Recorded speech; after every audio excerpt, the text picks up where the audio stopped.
प्यारे बच्चों नमस्कार। मैथमेटिक्स के इस वीडियो लेक्चर में आप सभी का स्वागत है और आज हम एक बहुत ही इंपॉर्टेंट टॉपिक के ऊपर डिस्कशन करने वाले हैं। आज का जो हमारा टॉपिक रहेगा वो ग्रुप थ्योरी से रिलेटेड होगा और ग्रुप थ्योरी की सीरीज़ को हमने काफ़ी टाइम पहले स्टार्ट किया था।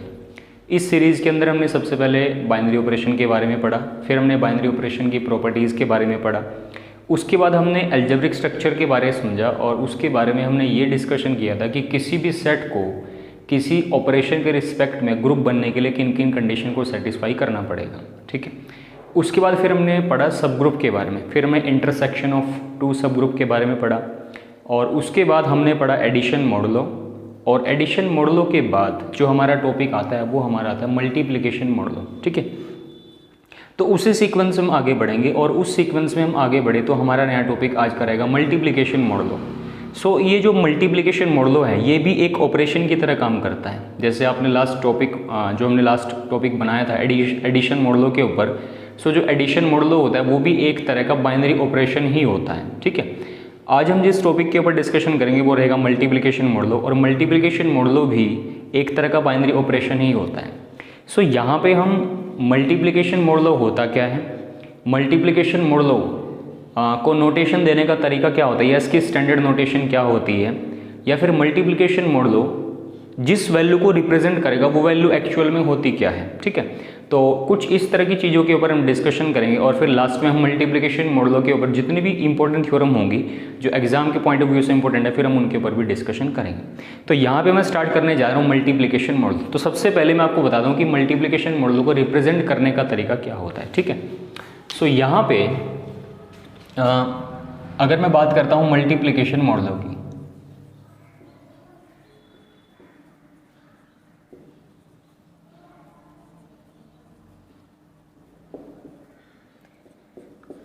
तो जैसे आपने एडिशन मॉडुलो पढ़ा, ठीक है, आपने पढ़ा एडिशन मॉडुलो और एडिशन मॉडुलो को भी रिप्रेजेंट करने के दो तरीके होते थे। पहला तो तरीका होता था ये कि मैं यहाँ पे लगाऊं प्लस और प्लस के आगे मैंने लगाया एम, छोटा सा एम उसके नीचे उसके पैरों की तरफ, या फिर एडिशन मॉडुलो को रिप्रेजेंट करने का तरीका एक और भी होता था कि मैंने लिखा प्लस और प्लस के ऊपर मैंने कुछ इस तरह का सर्कल लगाया, मतलब उसको थोड़ा सा सर्कल उसके ऊपर लगा दिया, सर्कल के अंदर थोड़ा सा एम और फिर यहाँ पे मेरे पास होता था एम। तो एडिशन मॉडुलो को रिप्रेजेंट करने का तरीका ये भी हो सकता है और मेरे पास ये भी हो सकता है। ठीक है, लेकिन अगर मैं बात करता हूँ मल्टीप्लिकेशन मॉडुलो की, सो मल्टीप्लिकेशन मॉडुलो को रिप्रेजेंट करने का तरीका कुछ इस तरह से होगा। पहले मैंने लगाया मल्टीप्लिकेशन का साइन, फिर मैंने लगाया M, multiplication M, multiplication modulo M, या फिर आप इसको डॉट और डॉट के साथ m लगा के भी आप मल्टीप्लिकेशन मॉडुलो को रिप्रेजेंट कर सकते हो। ठीक है, तो मल्टीप्लिकेशन मॉडुलो को रिप्रेजेंट करने के दो तरीके हो गए।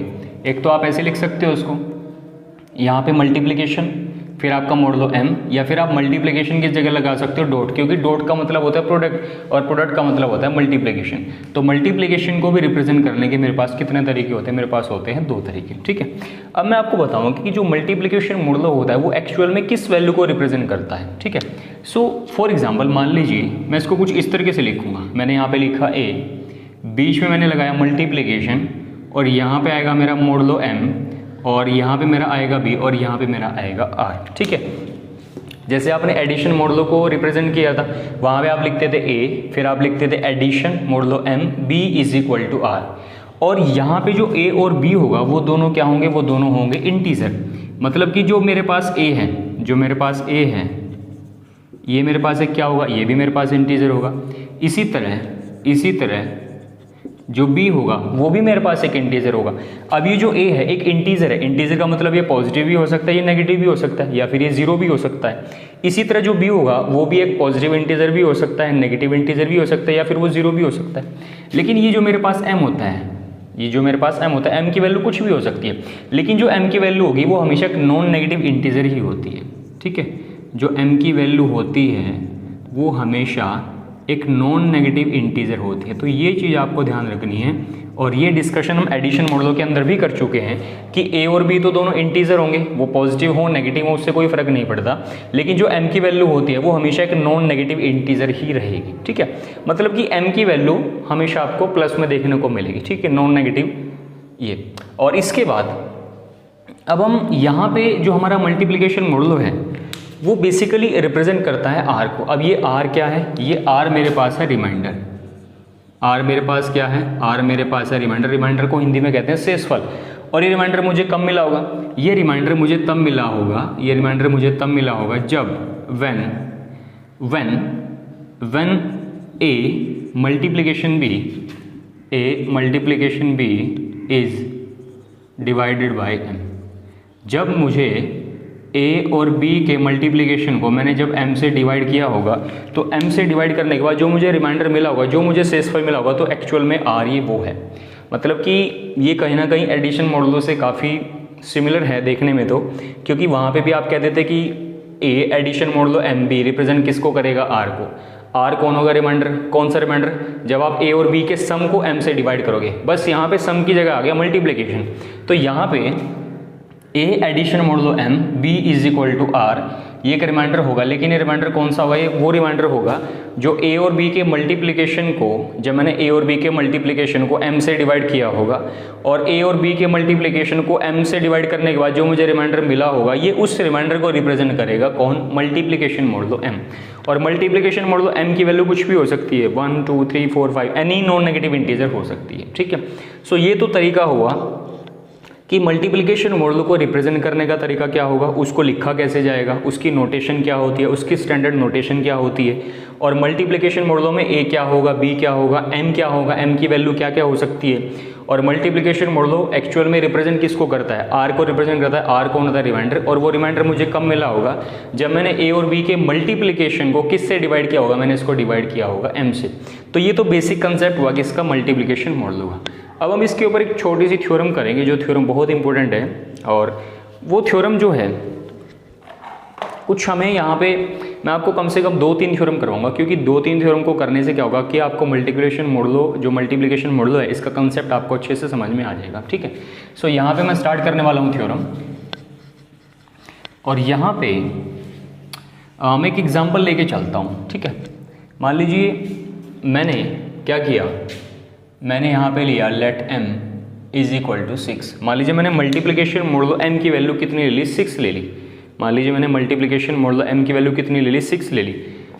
अब इस multiplication modulo m is equal to 6 के रिस्पेक्ट में मान लीजिए आप a और b दो इंटीजर्स के मल्टीप्लिकेशन को 6 से डिवाइड करोगे, तो इस multiplication modulo m is equal to 6 के रिस्पेक्ट में इसके रिमाइंडर्स के एलिमेंट का जो सेट बनेगा वो मैक्सिमम क्या क्या बन सकता है। और मान लीजिए मैंने उस सेट को नाम दे दिया s, मान लीजिए मैंने उस सेट को क्या नाम दे दिया, s दे दिया।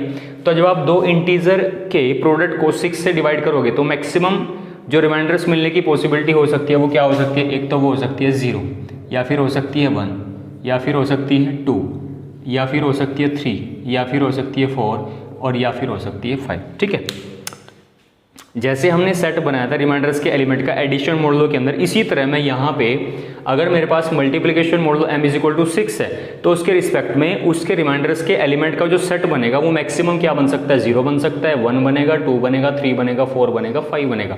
मतलब कि जब मैं दो इंटीजर्स के मल्टीप्लिकेशन को 6 से डिवाइड करूंगा, तो 6 से डिवाइड करने के बाद मैक्सिमम जो पॉसिबिलिटी शेषफल बचने की हो सकती है, या तो वो ये होगा कि भाई पूरा पूरा कटा होगा, तो शेषफल कितना बचेगा 0, या फिर शेषफल कितना बचेगा 1, या फिर बचेगा 2, या फिर बचेगा 3, या फिर बचेगा 4, या फिर बचेगा 5।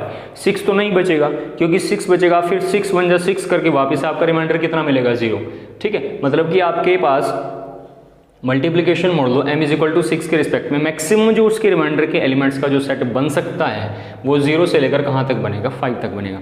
अब मुझे करना क्या है, मुझे चेक करना है कि ये जो सेट है, ये रिमाइंडर्स के एलिमेंट को जो सेट है, जो अपने multiplication modulo m is equal to 6 के रिस्पेक्ट में जो सेट बना है, उसके रिमाइंडर्स के एलिमेंट का क्या ये multiplication modulo m is equal to 6 के रिस्पेक्ट में ग्रुप का काम करेगा या नहीं करेगा। तो मुझे इसको चेक करना है। ठीक है, और यहाँ पे जो मल्टीप्लिकेशन मॉडलो है ये भी एक बाइनरी ऑपरेशन का काम करेगा, ये चीज़ हम अच्छी तरह समझ चुके हैं। तो मुझे चेक करना है कि ये जो s है, ये जो s सेट है, ये m इज इक्वल टू 6 मतलब multiplication modulo m is equal to 6 के रिस्पेक्ट में ग्रुप है या नहीं है, इसको मुझे चेक करना है। और ग्रुप को चेक करने के लिए मुझे उन्हीं चारों चीज़ों को सेटिस्फाई करवा के देखना पड़ेगा जो हमारे पास 4 प्रॉपर्टीज़ होती हैं, जो 4 पोस्टुलेट्स होती हैं। सबसे पहले आती है क्लोजर प्रॉपर्टी, फिर आपकी आती है एसोसिएटिव प्रॉपर्टी, फिर आपकी आती है एग्जिस्टेंस ऑफ आइडेंटिटी, और फिर आपकी आती है एग्जिस्टेंस ऑफ इनवर्स। तो सबसे पहले मैं बात करने वाला हूँ क्लोजर लॉ के बारे में। सबसे पहले मैं बात करूँगा क्लोजर प्रॉपर्टी की। सो यहाँ पे अगर मैं क्लोजर लॉ की बात करता हूँ तो मुझे यहाँ पे क्या करना पड़ेगा, क्लोजर लॉ को सेटिस्फाई करवाने के लिए मैंने ए और बी दो एलिमेंट कहाँ से लिए, एस से। मैंने दो ए और बी एलिमेंट कहाँ से लिए, एस से लिए। क्लोजर लॉ अगर सेटिस्फाई होगा तो कुछ इस तरह की कंडीशन हुई होगी कि मैंने लिखा होगा ए मल्टीप्लीकेशन मोड़ दो एम की वैल्यू कितनी है 6, तो मैंने यहाँ पे लिखा 6, फिर मैंने यहाँ पे लिखा बी। मतलब कि इसका जो भी रिजल्ट मुझे मिला होगा, फॉर एग्जाम्पल मान लीजिए मैंने मान लिया कि इसका रिजल्ट मुझे आर मिला है, तो वो आर वापस कहाँ पे जाना चाहिए, वो आर वापस जाना चाहिए एस में। तो क्लोजर लॉ का मतलब ये होता है कि भाई मैंने दो एलिमेंट लिए एस से और उन एलिमेंट के प्रोडक्ट को जब मैं मल्टीप्लिकेशन मोड लो m = 6 से डिवाइड करूंगा तो जो मुझे रिमाइंडर मिलेगा वो वापस कहाँ पे जाना चाहिए, एस में। अगर इस तरह की कंडीशन होती है तभी हम कहेंगे कि जो क्लोजर लॉ है वो सेटिस्फाई होता है। मैं एक एग्जांपल लेने की कोशिश करता हूँ। मान लीजिए फॉर एग्जाम्पल मैं क्या करता हूँ कि मैंने यहाँ पे दो एलिमेंट लिए, मान लीजिए मैंने 2 और 3 ले लिया। अब मैं 2 और 3 पे चेक करता हूँ। मान लीजिए मैंने ए की वैल्यू तो ले ली 2, ए की वैल्यू कितनी ले ली 2, और मल्टीप्लिकेशन मोड लो मेरा कितना है 6, मल्टीप्लिकेशन मोड लो मेरा कितना है 6, और फिर मैंने बी की वैल्यू ले ली 3। ठीक है, अब ये ऑपरेट कैसे होगा, ये 6 को कैसे ऑपरेट करेगा, मतलब कि इस मल्टीप्लिकेशन मोड लो m = 6 को ये एज ए ऑपरेशन कैसे काम करेगा, इसकी आप वैल्यू कैसे निकालोगे। आप पहले 2 और 3 का मल्टीप्लाई करोगे, 2 और 3 का मल्टीप्लाई आपको कितना मिलेगा 6 को आप वापस किससे डिवाइड करोगे 6 से। तो जब मैं 6 को 6 से डिवाइड करूंगा तो मुझे रिमाइंडर कितना मिलेगा, मुझे रिमाइंडर मिलेगा 0। तो ये जो मुझे रिमाइंडर मिला है क्या ये सेट एस में है, सेट एस में ये है, मतलब कि क्लोजर प्रॉपर्टी सेटिस्फाई हो रही है। ठीक है, आप चाहे 2 और 3 की जगह कोई और एलिमेंट ले लो। मान लीजिए मैं 0 और 1 की बात करता हूँ, तो 0 आपने रखा ए की जगह, 1 आपने रखा बी की जगह, तो 0 × 1 कितना बनेगा 0। 0 को जब आप 6 से डिवाइड करोगे तो आपको वापस यहाँ पे रिमाइंडर कितना मिलेगा। जब आप 0 और 1 की मल्टीप्लाई करोगे, जब आप 0 और 1 की मल्टीप्लाई करते हो तो यहाँ पे आपको रिमाइंडर कितना मिलेगा। सो यहाँ पे अगर मैं 0 और 1 की बात करता हूँ, मान लीजिए मैंने ए की जगह रखा 0, बी की जगह मैंने रखा 1, तो 0 और 1 का मल्टीप्लिकेशन कितना बनेगा 0, और 0 को 6 से डिवाइड करोगे तो आपको रिमाइंडर मिलेगा 0, तो 0 वापस एस में जाएगा। तो ये प्रॉपर्टी 0 1 के लिए भी सेटिस्फाई होगी, 2 और 3 के लिए भी सेटिस्फाई होगी। आप कोई और एलिमेंट लीजिए, मान लिया मैंने 4 और 5 को लिया, तो 4 × 5 कितना बनेगा 20 को मैंने 6 से डिवाइड किया, 20 को जब आप 6 से डिवाइड करोगे तो 6 × 3 = 18, रिमाइंडर बचेगा 2, तो 2 वापस इस सेट में आएगा। मतलब कि क्लोजर प्रॉपर्टी यहाँ पे आसानी से सेटिस्फाई हो जाती है। ठीक है, अब मैं नेक्स्ट प्रॉपर्टी के ऊपर चलूँगा। नेक्स्ट प्रॉपर्टी मेरे पास रहती है एसोसिएटिव प्रॉपर्टी। अब मुझे बात करनी है एसोसिएटिव लॉ की। तो जब मैं एसोसिएटिव लॉ की बात करता हूँ तो उसके लिए मुझे 3 एलिमेंट लेने पड़ेंगे। ठीक है, 3 एलिमेंट आप ले लीजिए। मान लीजिए अगर मैं थ्योरेटिकली बताऊँ अभी, तो मैंने यहाँ पे लिया ए बी सी, तीनों ही कहाँ से हैं, एस से हैं। और मुझे क्या करना है, यहाँ पे मैंने लिखा A multiplication mode low m = 6, और यहाँ पे आपका लिखा जाएगा बी मल्टीप्लिकेशन मोड लो m = 6, यहाँ पे आएगा आपका सी, और इसी तरह ए मल्टीप्लिकेशन मोड लो 6b, फिर यहाँ पे मल्टीप्लिकेशन मोड लो 6, यहाँ पे आएगा c। तो कुछ इस तरह की जो आपको लेफ्ट हैंड साइड में सोल्व करके मिलेगा और राइट हैंड साइड में सोल्व करके मिलेगा, तो वो आपको दोनों जगह वो वैल्यूज़ बराबर होनी चाहिए। अब आप यहाँ पे एक एग्जांपल लेके चेक कर सकते हो ए बी और सी का। ठीक है, सो मैं यहाँ पे क्या करता हूँ, मैं ए की जगह वैल्यू मान लीजिए मैं यहाँ पे लेता हूँ 2, यहाँ पे आएगा मल्टीप्लिकेशन मोड लो 6, मल्टीप्लिकेशन मोड लो 6, और उसके बाद मैंने बी की जगह ले लिया 3 मल्टीप्लिकेशन मोड लो 6, और सी की जगह मैं ले लेता हूँ 4, तो यहाँ पे मैंने कितना ले लिया 4, और यहाँ पे मेरे पास आएगा 2 मल्टीप्लिकेशन मोड लो 6, बी की जगह आपका आएगा 3, और मल्टीप्लिकेशन मोड लो 6, और सी की जगह कितना आएगा 4। तो कुछ इस तरह से मैं चेक करूँगा कि जो लेफ्ट हैंड साइड की वैल्यू मिलेगी क्या वो राइट हैंड साइड के बराबर होगी। तो अब आप यहाँ पे ध्यान से देखो, 3 × 4 कितना बनेगा 12 को मैंने 6 से डिवाइड किया, 12 को 6 से भाग देने के बाद रिमाइंडर कितना बचेगा 0। फिर जब आप 0 और 2 का मल्टीप्लाई करोगे तो क्या मिलेगा आपका 0, और 0 को जब आप 6 से डिवाइड करोगे तो रिमाइंडर आपको कितना मिलेगा 0। तो यहाँ से आपको वैल्यू मिलेगी 0। इसी तरह यहाँ पे आपने 3 × 2 किया 6 को 6 से डिवाइड करके मिला रिमाइंडर 0, फिर आप 0 इंटू 4 करोगे तो 0 इंटू 4 करके आपको क्या मिलेगा 0, और 0 को जब आप थोड़ा 6 से डिवाइड करोगे तो आपको क्या मिलेगा 0। मतलब कि लेफ्ट हैंड साइड की वैल्यू भी कितनी है 0 और राइट हैंड साइड की वैल्यू भी कितनी है 0। मतलब कि एसोसिएटिव प्रॉपर्टी आराम से सेटिस्फाई हो जाती है क्योंकि लेफ्ट हैंड साइड की वैल्यू बराबर किसकी है, राइट हैंड साइड के। अब इसी तरह मान लीजिए आप 2, 3, 4 पे नहीं चेक करना चाहते, किसी और वैल्यू पे चेक करना चाहते तो आप किसी और वैल्यू पे भी चेक कर सकते हो। मान लीजिए आपने फॉर एग्जांपल ले लिया 3, 4, 5, तो आप 3, 4, 5 के लिए भी इसको चेक कर सकते हो। तो आप कोई भी 3 वैल्यू उठाओ, उसके उन 3 वैल्यूज़ पे हमेशा एसोसिएटिव लॉ क्या होगा, सेटिस्फाई होगा। मतलब कि जो इसमें क्लोजर लॉ भी सेटिस्फाई हो रहा है और इसमें एसोसिएटिव लॉ भी सेटिस्फाई आसानी से हो जाता है। ठीक है, अब हम मूव करेंगे थर्ड प्रॉपर्टी के ऊपर, और थर्ड प्रॉपर्टी हमारे पास है एग्जिस्टेंस ऑफ आइडेंटिटी। तो अब चेक करते हैं कि इसमें आइडेंटिटी एलिमेंट है या नहीं है। और आपको ये पता होगा कि कोई भी सेट जब किसी बाइनरी ऑपरेशन के रिस्पेक्ट में ग्रुप बन जाता है तो उस ग्रुप में हमेशा एक आइडेंटिटी एलिमेंट जरूर होता है।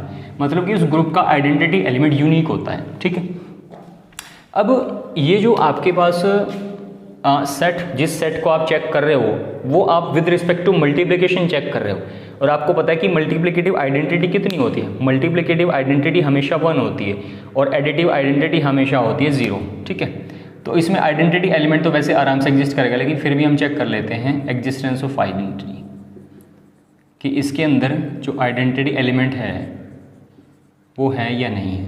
ठीक है, एग्जिस्टेंस ऑफ आइडेंटिटी। तो आइडेंटिटी का मतलब क्या होता है, आइडेंटिटी का मतलब ये हुआ कि जिसको लगाने से कोई फर्क ना पड़े। ठीक है, एक ऐसा एलिमेंट एग्जिस्ट करता हो सेट के अंदर कि उस एलिमेंट को लगाने से कोई फर्क नहीं पड़ना चाहिए। फॉर एग्जांपल मान लीजिए अगर मैं आइडेंटिटी एलिमेंट की बात करता हूँ तो कुछ इस तरीके से होना चाहिए कि मान लीजिए मल्टीप्लिकेशन मोड लो m = 6 और मैंने यहाँ पे लिखा a, तो मुझे वापस क्या चाहिए a। कुछ इस तरह की कंडीशन हो कि मैं यहाँ पे किस एलिमेंट को लिखूँ कि जिसको मैं a के साथ मल्टीप्लाई करूँ, और इस एलिमेंट को a के साथ मल्टीप्लाई करने के बाद जब मैं उसको 6 से डिवाइड करूँ तो वापस मुझे कितना मिलना चाहिए, रिमाइंडर वो मिलना चाहिए a। तो ऐसा कौन सा एलिमेंट है इस सेट के अंदर, वो एलिमेंट आपका हमेशा होगा 1।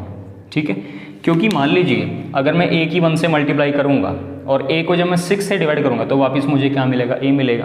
क्योंकि 1 को लगाने से कोई फर्क नहीं पड़ेगा। आप इसको किसी एलिमेंट के लिए चेक भी कर सकते हो।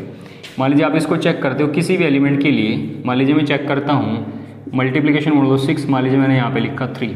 ठीक है, तो मुझे वापस यहाँ पे रिमाइंडर कितना चाहिए, 3 चाहिए। तो मुझे यहाँ पे क्या लगाना पड़ेगा, 1, क्योंकि जब मैं 1 और 3 की मल्टीप्लाई करूँगा तो मुझे वापस क्या मिलेगा, 3 मिलेगा।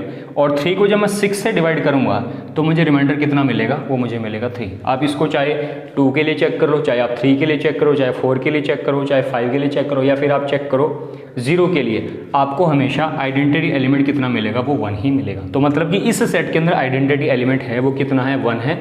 तो एग्जिस्टेंस ऑफ आइडेंटिटी भी आपका कंप्लीट हो जाता है। अब हम मूव करने वाले चौथी प्रॉपर्टी के ऊपर, उस प्रॉपर्टी को हम कहते हैं एग्जिस्टेंस ऑफ इनवर्स। ठीक है, तो चौथी प्रॉपर्टी हमारे पास है एग्जिस्टेंस ऑफ इनवर्स। और आपको ये चीज़ भी पता होगी कि कोई भी सेट जब ग्रुप बनता है तो उस ग्रुप के हर एक एलिमेंट का अपना कोई इनवर्स होता है और वो इनवर्स उसी सेट के अंदर एग्जिस्ट करता है। ठीक है, तो करना क्या है, मुझे ये चेक करना है कि क्या इस सेट के हर एक एलिमेंट के पास अपना कोई इनवर्स होगा। अब यहाँ पे एग्जिस्टेंस ऑफ इनवर्स के चेक करने का मतलब क्या हुआ, एग्जिस्टेंस ऑफ इनवर्स के चेक करने का मतलब ये हुआ कि जिसको लगाने से मुझे आइडेंटिटी मिले, और मेरी आइडेंटिटी कितनी है, मेरी आइडेंटिटी है 1। मेरी आइडेंटिटी कितनी है, मेरी आइडेंटिटी है 1। तो मुझे करना क्या है, मुझे कुछ इस तरीके से करना है कि मान लीजिए मेरे पास मल्टीप्लिकेशन मोड लो m कितना है, 6। अगर मान लीजिए मैं यहाँ पे a लिखता हूँ, अगर मैं यहाँ पे क्या लिखता हूँ, a, तो मुझे यहाँ पे क्या चाहिए, मुझे यहाँ पे चाहिए 1। ठीक है, क्योंकि मुझे करना क्या है, मुझे यहाँ पे कोई ऐसा एलिमेंट लिखना है कि जब मैं उस एलिमेंट को a के साथ मल्टीप्लाई करूँगा और उस एलिमेंट को a के साथ मल्टीप्लाई करने से जब मैं उसको 6 से डिवाइड करूँगा तो मुझे कितना आना चाहिए, मुझे 1 आना चाहिए। मतलब कि यहाँ पे मैं किस एलिमेंट को लगाऊँ a के लिए ताकि मुझे क्या मिले, 1 मेरा कौन है, मल्टीप्लिकेटिव आइडेंटिटी। इसका मतलब ये हुआ कि जिस एलिमेंट के लगाने से मुझे आइडेंटिटी मिले वो एलिमेंट a के लिए काम करेगा, इनवर्स का। ठीक है, सो यहाँ पे मैं इसको एक एग्जाम्पल के थ्रू आपको समझाने की कोशिश करूँगा। मान लीजिए मैं यहाँ पे बात करता हूँ, अगर मैं इसको हटा देता हूँ, मान लीजिए मैंने यहाँ पे लिखा मल्टीप्लिकेशन मोड लो m = 6 और मैं यहाँ पे a की जगह लिखता हूँ 3, a की जगह मैंने क्या लिखा 3, तो मुझे इधर कितना चाहिए, मुझे इधर चाहिए 1। तो क्या कुछ ऐसा कोई एलिमेंट इस सेट के अंदर है जिसको मैं 3 से मल्टीप्लाई करूँ और मल्टीप्लाई करने के बाद मैं उसको 6 से डिवाइड करूँ और मुझे शेषफल कितना मिले, 1 मिले। तो यहाँ पे मैं 0 तो नहीं लगा सकता, क्योंकि 3 इंटू 0 कितना बनेगा 0, 0 को 6 से भाग देगा आपको रिमाइंडर क्या मिलेगा 0 मिलेगा। 1 इंटू 3 मैं यहाँ पे नहीं कर सकता क्योंकि रिमाइंडर कितना मिलेगा 3 मिलेगा। 2 इंटू 3 नहीं कर सकता क्योंकि रिमाइंडर मुझे फिर मिलेगा 0। 3 इंटू 3 करके मुझे रिमाइंडर मिलेगा 3।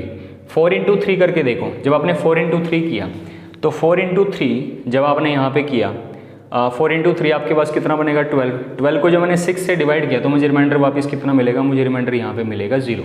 और अगर मैं यहाँ पे 5 से मल्टीप्लाई करता हूँ, 5 इंटू 3 कितना बनेगा 15। तो 15 को जब मैं 6 से डिवाइड करता हूँ तो मुझे 6 2 जा 12, तो 6 दूनी कितना हो गया 12, बचेगा रिमाइंडर कितना 3। तो यहाँ पे रिमाइंडर 1 तो नहीं बचा।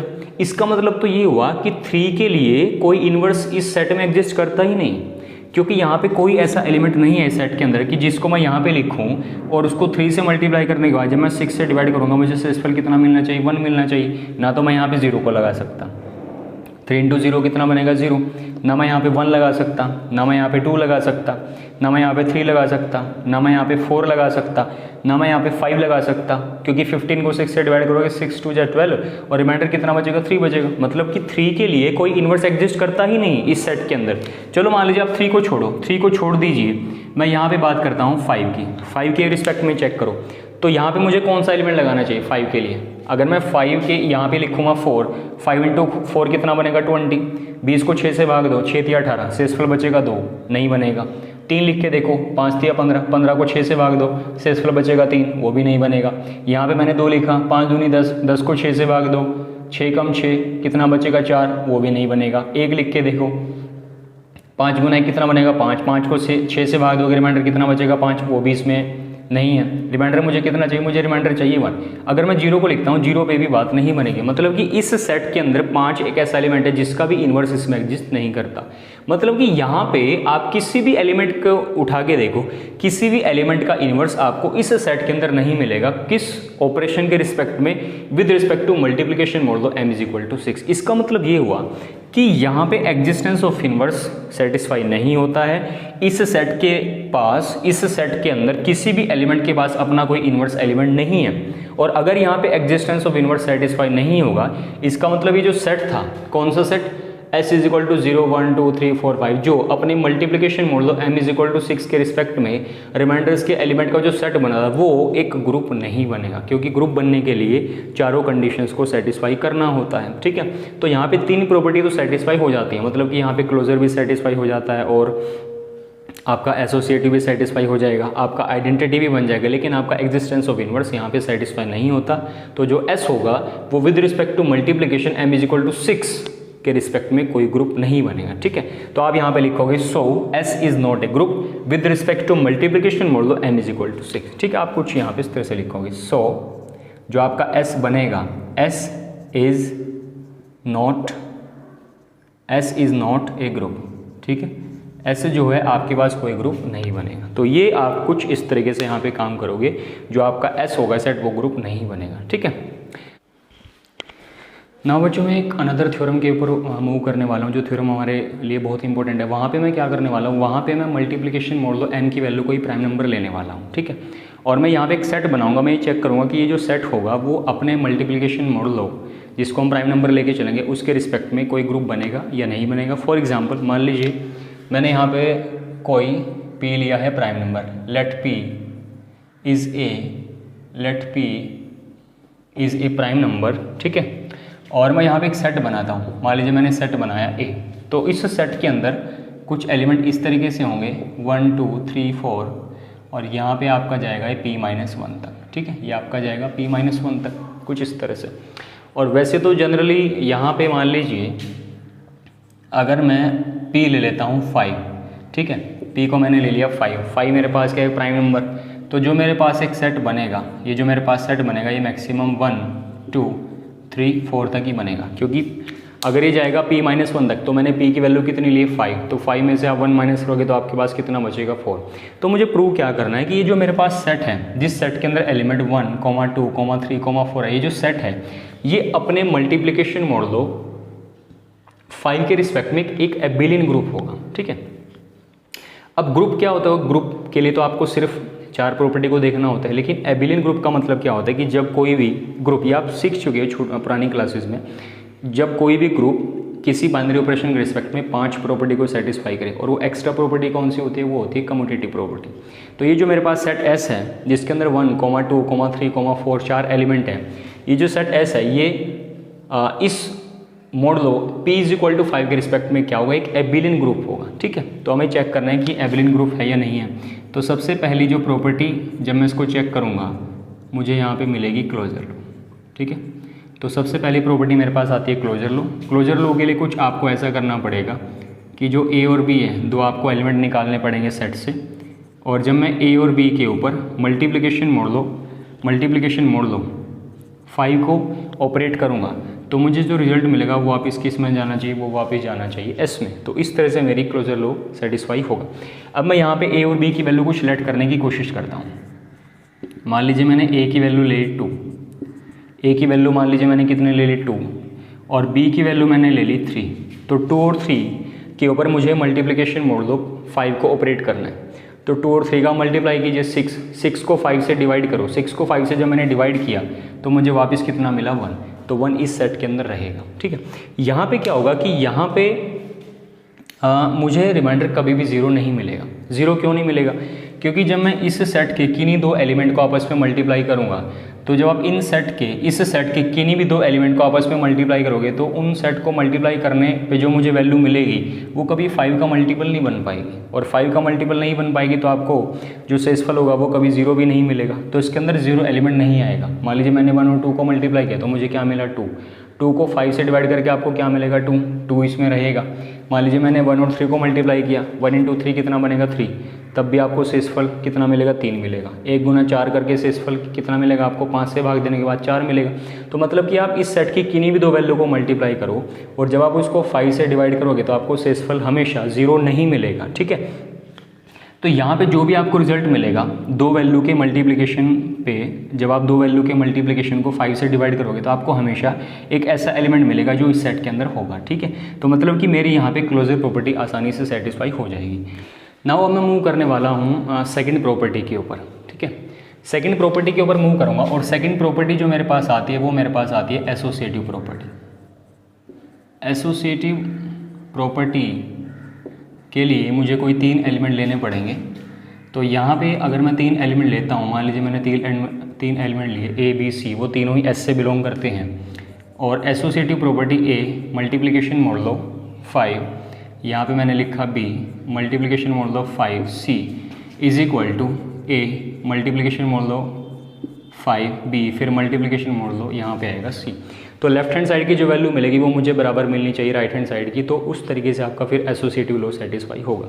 तो मैं यहाँ पे एग्जांपल के लिए कुछ वैल्यू लेने की कोशिश करता हूँ A B और C की। मान लीजिए मैंने A की वैल्यू ले ली कितनी 2, फिर मैंने यहाँ पे B की वैल्यू ले ली 3, और C की वैल्यू मैंने ले ली यहाँ पे 4। A की वैल्यू मैंने कितनी ली 2, मल्टीप्लिकेशन मोड लो कितना है 5, B की वैल्यू मैंने कितनी ली 3, और फिर मैंने C की वैल्यू कितनी ली 4। इसी तरह से अगर मैं राइट हैंड साइड में भी A B C तीनों की वैल्यू पुट करता हूँ तो मुझे रिजल्ट को चेक करना है कि यहाँ से जो रिजल्ट मिलेगा क्या वो इसके बराबर होगा।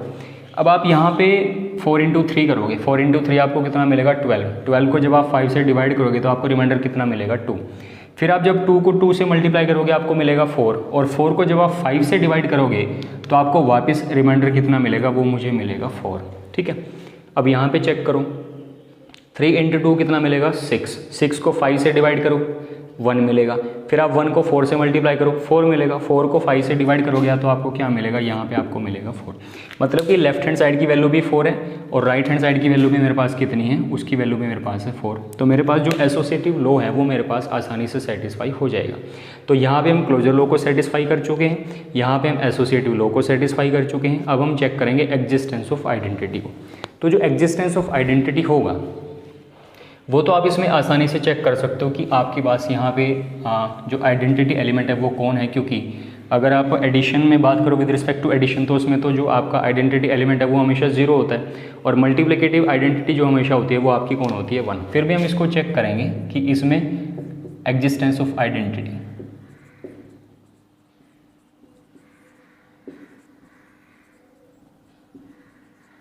आइडेंटिटी का मतलब क्या होता है कि जिसको लगाने से कोई फ़र्क ना पड़े। फॉर एग्जांपल मान लीजिए मैं ये कहता हूँ कि मैंने मल्टीप्लिकेशन मोड लो 5 लिया और यहाँ पे मैंने लिखा ए, ठीक है। तो मुझे वापस कितना चाहिए, मुझे वापस चाहिए ए, जिसको लगाने से कोई फर्क ना पड़े। मतलब कि मैं ए को किस एलिमेंट के साथ मल्टीप्लाई करूं, और मल्टीप्लाई करने के बाद जो मुझे मिलेगा, जब मैं उसको 5 से डिवाइड करूंगा तो मुझे वापस क्या चाहिए, ए चाहिए। तो ऐसा एलिमेंट तो वही इसमें 1 ही हो सकता है। मतलब मैंने ए को 1 से मल्टीप्लाई किया, और ए को 1 से मल्टीप्लाई करने के बाद जब मैंने 5 से डिवाइड किया तो मुझे वापस कितना चाहिए, ए चाहिए। मतलब कि किसी भी एलिमेंट को मैं 1 से मल्टीप्लाई करके 5 से डिवाइड करूँ तो वापस मुझे वही एलिमेंट मिलेगा। आप इसको एग्जाम्पल के थ्रू समझ भी सकते हो, ठीक है। मान लीजिए फॉर एग्जाम्पल मैंने यहाँ पे मल्टीप्लिकेशन मोड लो, मेरा कितना है 5, और मान लीजिए मैंने यहाँ पे ले लिया 4, ठीक है। तो मैं 4 को किस एलिमेंट से मल्टीप्लाई करूँ, और मल्टीप्लाई करने के बाद उसको जब मैं 5 से डिवाइड करूँगा तो मुझे वापस कितना चाहिए, वापस मुझे चाहिए 4। तो मुझे यहाँ पे कितना लगाना पड़ेगा 1, क्योंकि 4 × 1 कितना बनेगा 4। 4 को जब मैं 5 से डिवाइड करूँगा तो मुझे शेषफल हमेशा क्या मिलेगा 4। 4 की जगह आप 3 लिखोगे, तब भी 3 के लिए आइडेंटिटी एलिमेंट कौन रहेगा, 1 रहेगा। तो इस सेट के अंदर आइडेंटिटी एलिमेंट कौन है, 1। मतलब कि यहाँ पे एग्जिस्टेंस ऑफ आइडेंटिटी भी सेटिस्फाई हो जाता है, ठीक है। नेक्स्ट जो हमारी प्रॉपर्टी रहेगी वो हमारी रहेगी एग्जिस्टेंस ऑफ इनवर्स वाली। आपको ये पता होगा कि एग्जिस्टेंस ऑफ इनवर्स का मतलब क्या होता है कि जिस सेट को आप चेक कर रहे हो उस सेट के अंदर हर एक एलिमेंट के पास अपना कोई यूनिक इनवर्स होना चाहिए, ठीक है। यहाँ पे सबसे पहले इनवर्स का मतलब ये होगा कि जिसको लगाने से मुझे आइडेंटिटी एलिमेंट मिले। मतलब कि कुछ इस तरह की कंडीशन सेटिस्फाई होनी चाहिए कि अगर मैंने मल्टीप्लिकेशन मोड लो 5 मेरे पास होगा, और यहाँ पे मान लीजिए मैंने लिखा 4, मान लीजिए यहाँ पे मैंने लिखा 4, तो मुझे रिमाइंडर कितना चाहिए, 1 चाहिए। मतलब कि मैं 4 को किस वैल्यू के साथ मल्टीप्लाई करके 5 से डिवाइड करूँ कि मुझे वापस क्या चाहिए, 1, क्योंकि 1 मेरी क्या है, आइडेंटिटी है। इनवर्स का मतलब क्या होता है कि मैं 4 के साथ किसको लगाऊँ ताकि मुझे वापस आइडेंटिटी मिले, मुझे वापस क्या मिले, 1। तो इस सेट के अंदर कौन सा ऐसा एलिमेंट है जिसको मैं 4 से मल्टीप्लाई करके 5 से जब मैं इसको डिवाइड करूँगा तो मुझे कितना चाहिए, 1 चाहिए। तो अगर मैं यहाँ पर 1 लिखूँ वो तो नहीं बनेगा। 2 लिखो, 4 × 2 कितना बनेगा, 8। 8 को 5 से डिवाइड करो, शेषफल बचेगा 3, 2 नहीं हो सकता। यहाँ पे 3 लिखो, 3 × 4 कितना बनेगा, 3 × 4 बनेगा 12। 12 को 5 से भाग दीजिए, कितना आएगा 10, शेषफल कितना बचेगा 2, वो भी नहीं हो सकता। लेकिन अगर मैं यहाँ पे 4 की यहाँ पे मैं लिखता हूँ 4, अब 4 × 4 कितना बनेगा, 4 × 4 बनेगा 16। 16 को जब आप 5 से डिवाइड करोगे तो आपको शेषफल कितना बचेगा, 1 बचेगा। तो आपको 1 क्या मिल गया, शेषफल मिल गया। मतलब कि 4 का इन्वर्स कौन बनेगा, 4 का इन्वर्स बनेगा 4। अब इसी तरह 4 का इन्वर्स तो बनेगा 4, 3 का इन्वर्स कौन बनेगा, 3 का इन्वर्स 1 तो नहीं बनेगा, 3 का इन्वर्स बनेगा 2। 3 का इन्वर्स कौन बनेगा, 2, क्योंकि 3 × 2 कितना बनेगा 6। 6 को 5 से डिवाइड करके शेषफल कितना बचेगा, 1। 2 का इन्वर्स कौन बनेगा, 3। 2 का इन्वर्स कौन बनेगा, 3। और 1 का इन्वर्स कौन बनेगा, इसमें 1 का इन्वर्स कौन बनेगा, क्योंकि मेरे पास मल्टीप्लिकेशन मोड लो कितना है 5, तो मुझे यहाँ पे 1 का इन्वर्स कौन बनेगा, 1 का इन्वर्स कौन बनेगा, क्योंकि मुझे दोबारा यहाँ पे रिजल्ट कितना चाहिए, 1। तो अगर मैं यहाँ पे मान लीजिए मैं 1 लिख देता हूँ, मान लीजिए मैं यहाँ पे मेरे पास मल्टीप्लिकेशन मोड लो है, यहाँ पे मेरे पास 1 है, तो मुझे 1 मेरे पास मल्टीप्लिकेशन मोड लो कितना है 5, यहाँ पे मैंने लिखा 1, तो यहाँ पे मुझे वापस कितना चाहिए, यहाँ पे मुझे चाहिए 1। जैसे 4 का इन्वर्स 4 है, 3 का इन्वर्स 2 है, 2 का इन्वर्स 3 है, इसी तरह 1 का इन्वर्स कौन बनेगा, मुझे यहाँ पे किस एलिमेंट को लिखना चाहिए, ताकि जब मैं उस एलिमेंट की 1 के साथ मल्टीप्लाई करूँ और जब मैं उसको 5 से भाग दूँ तो मुझे वापस क्या चाहिए, मुझे यहाँ वापस चाहिए 1। तो यहाँ पे मुझे क्या लिखना चाहिए, 1 × 1 करोगे तो 1/5, ठीक है। बिल्कुल यहाँ पे आपको 1 ही लिखना पड़ेगा, क्योंकि जब मैं 1 को 1 से मल्टीप्लाई करूँगा तो 1 × 1 कितना बनेगा, 1। और 1 को जब आप 5 से भाग दोगे, डिवाइड करोगे, तो आपको शेषफल कितना बचेगा, 1। मतलब इस सेट के अंदर हर एक एलिमेंट के पास अपना कोई इन्वर्स है, तो यहाँ पे एग्जिस्टेंस ऑफ इन्वर्स भी आपका सेटिस्फाई हो जाता है, ठीक है।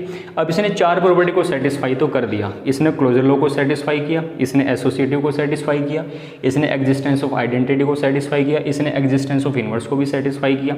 मतलब कि ये जो सेट है एस, ये इस मल्टीप्लिकेशन मोड लो 5 के रिस्पेक्ट में एक ग्रुप तो बनेगा, लेकिन मुझे चेक करना है कि क्या ये एबिलियन ग्रुप होता है या नहीं होता है। तो उसके लिए मुझे एक एक्स्ट्रा प्रॉपर्टी जिसका नाम होता है कम्यूटेटिव प्रॉपर्टी, मुझे उसको चेक करना पड़ेगा कि ये जो सेट है क्या कम्यूटेटिव प्रॉपर्टी को सेटिस्फाई करेगा या नहीं करेगा, ठीक है। तो लास्ट हमारी प्रॉपर्टी रहेगी कम्यूटेटिव प्रॉपर्टी। अब जो मेरे पास कम्यूटेटिव प्रॉपर्टी होती है वो किस तरीके से काम करती है,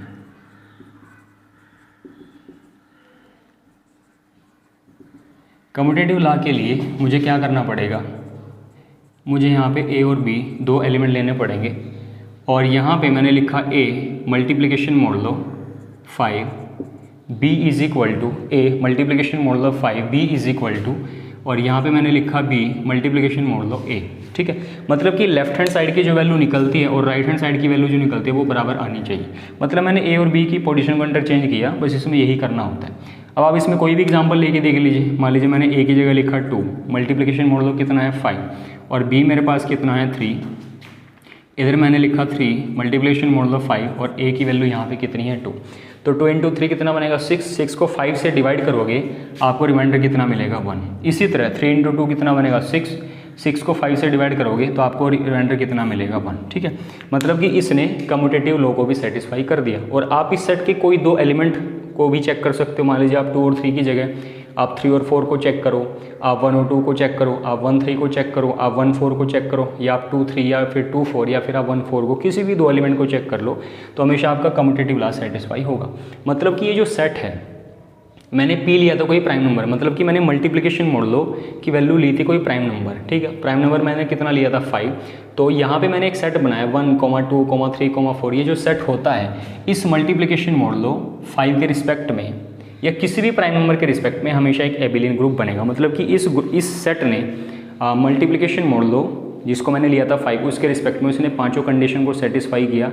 उसने क्लोजर को सेटिस्फाई किया, उसने एसोसिएटिव को सेटिस्फाई किया, उसने एग्जिस्टेंस ऑफ आइडेंटिटी को सेटिस्फाई किया, और उसने एग्जिस्टेंस ऑफ इनवर्स को भी सेटिस्फाई किया। मतलब कि जो सेट एस होगा ये हमेशा मल्टीप्लिकेशन मोडुलो या किसी भी प्राइम नंबर के रिस्पेक्ट में हमेशा एक एबिलियन ग्रुप होगा। तो इस थ्योरम को हमने यहाँ पे कंप्लीट किया, ठीक है। तो आप यहाँ पे लिख सकते हो, सो जो एस होगा, S is an abelian group, ठीक है। ये एबिलियन ग्रुप बनेगा with respect to this prime number, ठीक है। आप यहाँ पे ये भी लिख सकते हो with respect to multiplication, with respect to multiplication modulo